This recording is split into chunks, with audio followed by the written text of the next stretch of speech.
uko umukuru w'igihugu ntategeka ngo na Evri yategeke mu gihugu. Urumva ico gukora akajagari ubutegetsi ntutsanyirwa n'abantu babiri.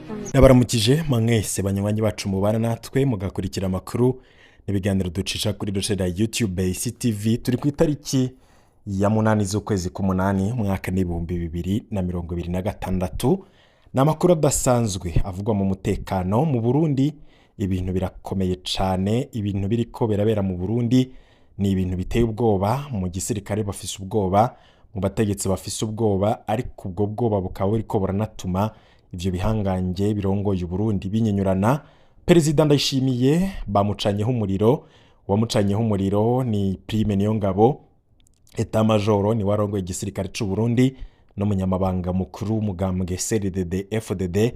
Baramusaba gutahukana abasirikare bari kurwana muri Kongo kubera ko bariko baratsindwa ku rwego rukomeye. Uwo rero arongoye umugambwe CNDD FDD Reveriyano Ndikuriyo we akanavuga ko abasirikare bategerezwa gutaha bakaza gucungera imbibe z'igihugu kubera ko imbere mu gihugu ndetse no kumbibe umutekano utizewe neza. Uyo rero Reveriyano Ndikuriyo ashobora kuba afise ubwoba ndetse anafise amakuru ko umwanya n'umwanya Burundi bushobora kugabwaho ibitero vya Rede Tabara. Ivyo rero Reveriyano Ndikuriyo akaba bifatira ko asaba ko Perezida Ndayishimiye acyura ingabo z'u Burundi zagiye muri Republika Iharanira Demokarasi ya Kongo. Urugamba abasirikare b'u Burundi bariko baratsindwamwo ku rwego rukomeye. Abasirikare barenga 100 baramaze gupfira muri iyo migwano mu ndwi zitarenze 2.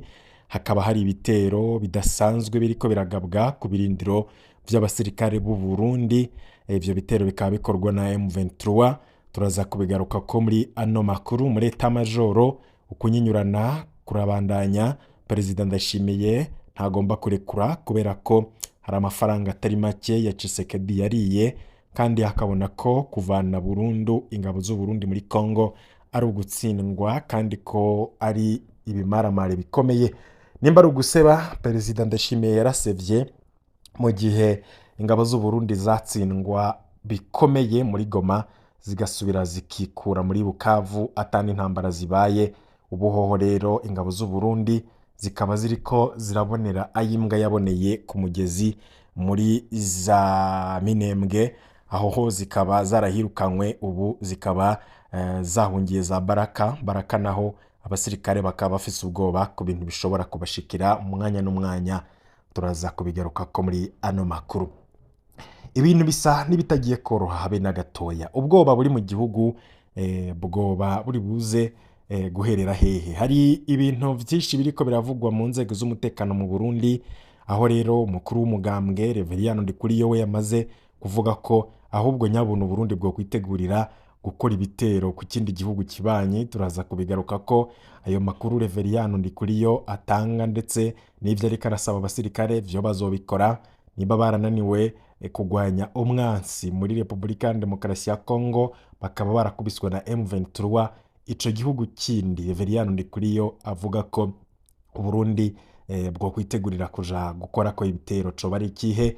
Ese mu vy'ukuri igituma Reveriyano Ndikuriyo asaba abasirikare ko botaha bakaza gucungera imbibe z'igihugu aho kuja kugwana mu bindi bihugu, mu gihe n'igihugu vyumvikana ko nyene naco ubwaco kidacungerewe imbibe neza. Ibi vyerekana ko rwose hari amakuru adasanzwe kandi adahumuriza mu gisirikare c'u Burundi, kubera ko ibintu biriko birahavugwa ni ibintu biteye ubwoba. Biravugwa ko ibihe Uburundi burimwo vy'indyane ndetse n'umutekano muke gishobora kuba ryegereje iherezo rya CNDD FDD, aho bivugwa ko ibintu bishobora kunyuka umwanya n'umwanya.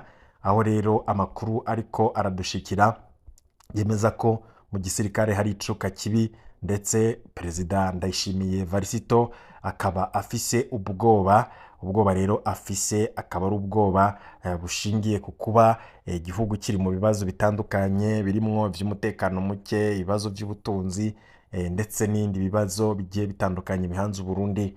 Perezida Ndayishimiye bikaba biboneka ko yananiwe ku rwego rwo hejuru, aho bamwe bavuga ko icerekana ko ubutegetsi bwananiwe ari ukwegeka ibibazo igihugu kiba gifise ugaca uvyegeka ku bandi bantu mu gihe wewe uba wabuze inyishu kuri ivyo bibazo biba biri mu gihugu.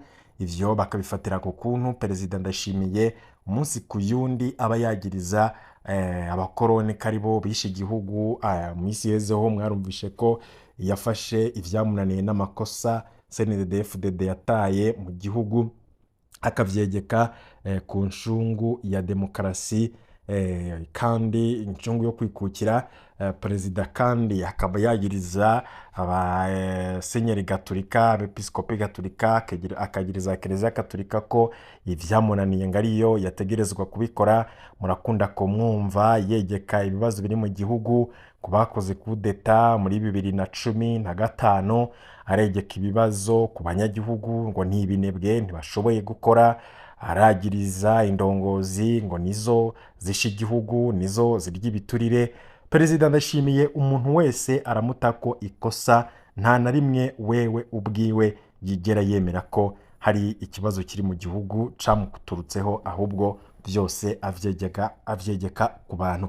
Nk'ubu ngubu Uburundi buriko buragerageza ibishoboka byose ngo bute imirarwe ku gihugu kibanyi c'u Rwanda, kubera ibintu bimaze imisi bivugwa ko Red Tabara iriko iriyegeranya ngije kubohora igihugu c'u Burundi, aho abasesanguzi mu vya politike y'akarere bavuga ko Red Tabara ari ikibazo c'imbere mu gihugu mu Burundi, kandi ko ivyo bidategerezwa kwegekwa ku kindi gihugu icari co cose, ahubwo ko ari ibibazo Uburundi bwategerezwa gutorera inyishu hakwegeka ibibazo vyananiranye ku bindi bihugu.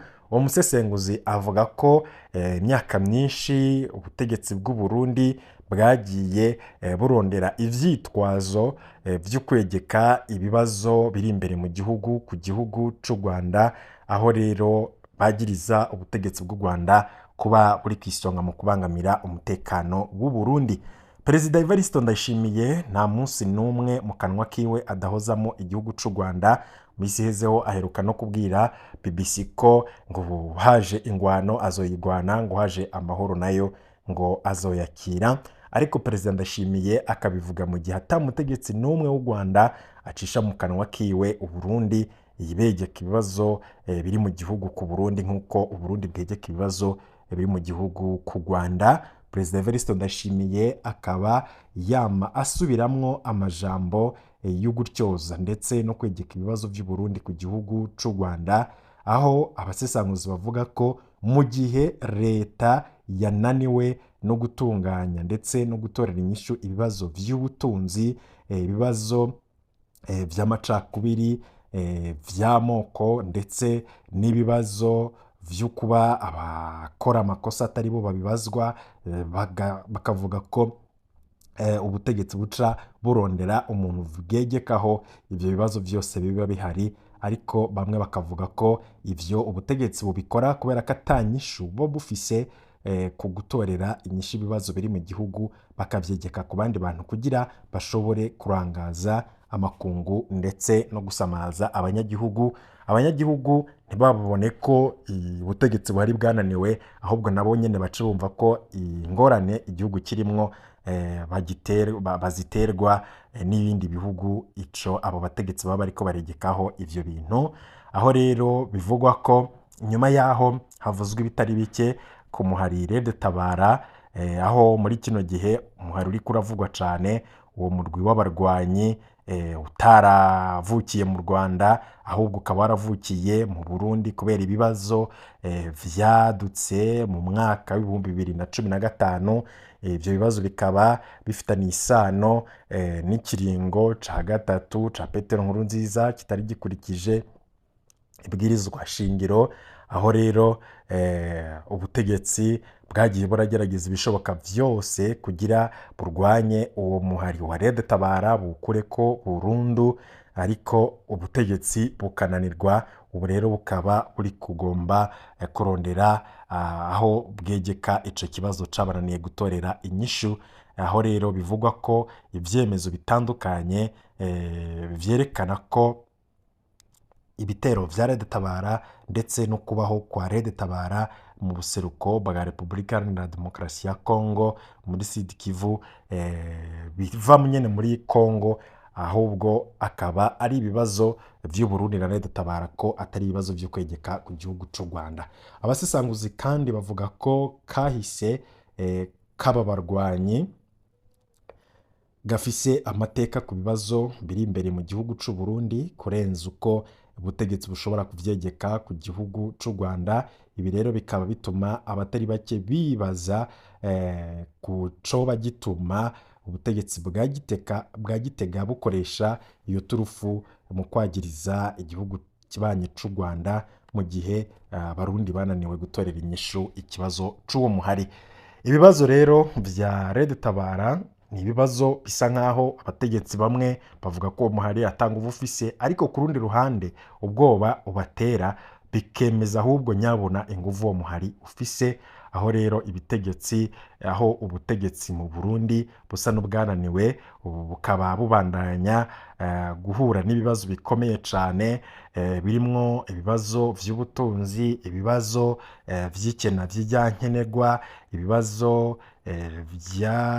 vy'amafaranga atagaciro ku rwego rwo hejuru, ndetse no kuba abanyagihugu ubuzima babayemwo buzimvye ku rwego rwo hejuru, tutibagiye ibibazo vy'ibitoro ndetse n'ibindi bibazo bitandukanye mu nzego zose z'igihugu. Ibintu bikaba vyarayangaye.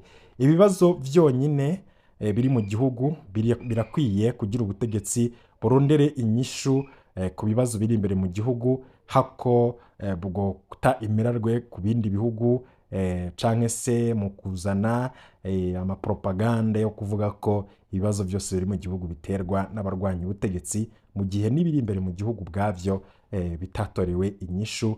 Gutyo rero bakavuga ko atayindi nzira ihari yo gukemura ibibazo biri mu Burundi atari ukubanza gutorera inyishu ivyo bibazo biri imbere mu gihugu, hako baja ku marezo sosiyo, ku maradiyo ndetse no mu binyamakuru bakaja gutimirarwe ku bandi bantu badafise aho bahuriye n'ibibazo vy'u Burundi. Mu gihe rero Uburundi bufise uruhara rukomeye mu ntambara ziriko zirabera mu buseruko bwa Kongo, ibi navyo vyaronyuye ibintu kubera ko abasirikare b'u Burundi barakoresha uburyo butari buke, barakoresha ibirwanisho nubwo bavuga ko bishaje, ariko navyo ivyinshi biriko birashirira muri Kongo.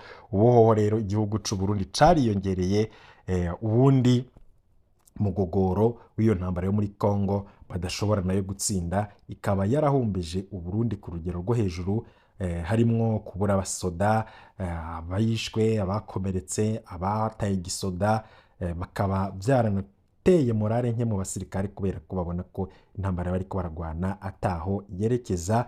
Ivyo rero vyose ni vyerekana ko Uburundi buri mu bibazo bikomeye cane, aho abanyagihugu bakomeza guhura n'ivyago bikomeye kubera ubutegetsi buhari muri kino gihe. Abasesanguzi babandanya bavuga ko hako woja kuvuga ko hari ikindi gihugu kiriko kiragutera ibibazo, wotorera inyishu ibibazo mu buryo burambye, kubera ko ivyo ni ivyo gusamaza abantu kugira nyene babone ko utananiwe, ariko umuti urama w'ikino kibazo no kubanza gushiraho inzego zikora neza, ndetse no kuraba uko ibibazo vy'ubutunzi bishobora gutorerwa inyishu, ndetse n'ivy'amacakubiri mu Burundi bigahera, gutyo abarundi bagasubira kuronka igihugu gitekanye, kubera ko ari wo muturama nayo ubundi ivyo gutimirarwe ku bandi bantu ngo ntaho bizoshikana igihugu c'u Burundi.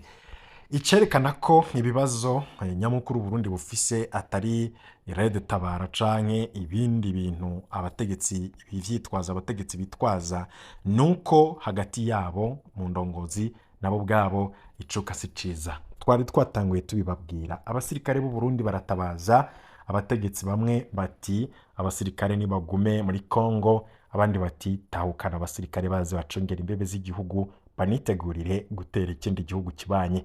Ayo makuru ni amakuru udashobora gufata minenerwe, arateye ubwoba cane, kandi ano makuru ni amakuru atoroshe, kubera ko ivyavuzwe n'abategetsi bakomeye ni bamwe mu bihangange mu Burundi, harimwo umukuru w'igisirikare Prime Niyongabo, Perezida Evariste Ndayishimiye, ndetse n'umukuru w'umugambwe CNDD FDD. Ako ni kamwe ni bamwe bagize akarwi kica kagakiza mu Burundi. Amakuru amaze gushyirwa habona na Pacifique Ninahazwe nk'uko avuga ko yakuye mu masoko yiwe na cane mu nzego z'umutekano mu gisirikare, avuga ko abasirikare b'u Burundi bari kugwana muri Repubulika Iharanira Demokarasi ya Kongo batakambira Perezida Ndayishimiye ngo abakureyo. Ubutumwa Pacifique Ninahazwe yaraye ahawe n'abasoda b'u Burundi bari kugwana muri RDC burababaje cyane, aho nijoro bamwandikiye bamubwira ko bararanye ubwoba bwinshi bivuye kuri bombe indege Sukhoi gisoda ca RDC yaraye iteye ahitwa Poezero. Abasoda b'u Burundi bakaba bararanye ubwoba ko nabo baca baterwa na M23 twirwaneho. Abasoda b'u Burundi bavuga ko ata morale na nkeya basigaranye muri iyo ngwano kubera ko aho batewe hose ngo baca batsindwa. Akarorero batanga ni byabaye kwa 4 w'indwi iheze genekerezo rya 30 z'ukwezi kwa 7 2026, aho abasirikare ba batayo Tafoke ya 33 batewe kuri pozisiyo bafise ahitwa Kimete hegeranye na Rugezi. Iyo pozisiyo yaratswe barayatswe, abo basirikare b'u Burundi barayatswe baca bahunga mu kajagari. Abasirikare batari bake baratakara, harimwo na S3 w'iyo batayo, ni ukuvuga uwujejwe intambara muri iyo batayo yagiye rero kuboneka ngo haciye iminsi 3 atazwi yari. Hari n'abandi basoda bataraboneka kugeza ubu. Amasoko mu gisirikare avuga ko mu kwezi kwa 6 ndetse no mu kwindwi 2026 igisoda c'u Burundi caburiye muri RDC abasoda barenga 100 bapfuye ndetse n'abandi nk'abo bakomeretse. Amasoko ava ku rubuga nayo akaba avuga ko muri ino minsi hariho batayo imaze gutakaza inkoho 30 kubera ubwoba buri mu basoda. Ayo makuru kandi akaba avuga ko abasoda bato ubu buzuye ubwoba ku buryo batagishoboye kugwana. Abasoda bavuga ko bashima cyane amakuru avuga ko General Prime Niyongabo yo bashigikiye ko abasoda bakugwa muri RDC, afatiye ku kungena ibintu byifashe ku rugamba, akabona ko urugamba barimo batazorutsinda nk'umusirikare nyene anarongoye igisirikare. Gusa abasirikare nanone barafise ubwoba ko bohava baterwa na drone mu gihe boba bariko barataha. Ku rundi ruhande abasoda bakaba bavuga ko bababajwe cyane n'inyifato ya Perezida Evariste Ndayishimiye, bakaba bavuga ko we ahanzwe n'amafaranga akura muri iyo ntambara kurusha ubuzima bw'abasoda biwe. Amakuru dukura hafi y'umunyamabanga mukuru wa CNDD FDD Reverien Ndikuriyo nayo nyene avuga ko yoba ashigikiye ingingo yo gukura abasoda b'u Burundi muri RDC. Pacifique Ninahazwe abandanya avuga ko ngo Reverien Ndikuriyo we ngo avuga ngo nibatahe bakingira imbibe z'u Burundi ngo nivyakenerwa naho ngo babarungike gutera ikindi gihugu kibanyi. Reverien Ndikuriyo avuga abasirikare boza bakitegurira gutera naco kiramenyekana mu minsi iza, ariko mu nzego z'iperereza buriya barakizi, nawe ubwe warakizi, ariko nanone ayo makuru nyene nawe yafata minenerwe. Ikiboneka coco nuko u Burundi bwoba bugomba kwita kuri songoye gusumba uko bwabikoze mu myaka yahise. Ubuhoho rero ibibazo biri mu gihugu birakomeye, aho benshi bavuga ko iri ryo bari iherezo rya CNDD FDD mu gihe abategetsi boba babandanya kwiyumvira ivyo bariko bariyumvira muri kino gihe. Abatwara Burundi barakoze ikosa rikomeye mu kwisuka mu ntambara y'ababanyi. Uburundi bagari bubereye kuba umuhuza kurusha kuba umwe mu bagwana. Iyi ntambara rero irakuye agashambara igihugu c'u Burundi kubera ko baratsinzwe ku rwego rwo hejuru, barahatakariza icubahiro. Ubu Uburundi busigara igihugu kimeze nk'ikigoyagoya mu makungu ndetse no mu karere, igihugu kitacyubahwa, igihugu umuntu wese abona akavuga ko ari igihugu kibayabaye. Kanatsinda nta n'igisoda na kimwe gitsinda intambara mu gihe abasoda batayitahura. ikindi kandi ntibinasiguritse kuja kwita mu ntambara uzi neza ko udafise ibikoresho bikwiye. Perezida Ndayishimiye n'abatwara igisoda barahemukiye bikomeye Uburundi n'igisirikare.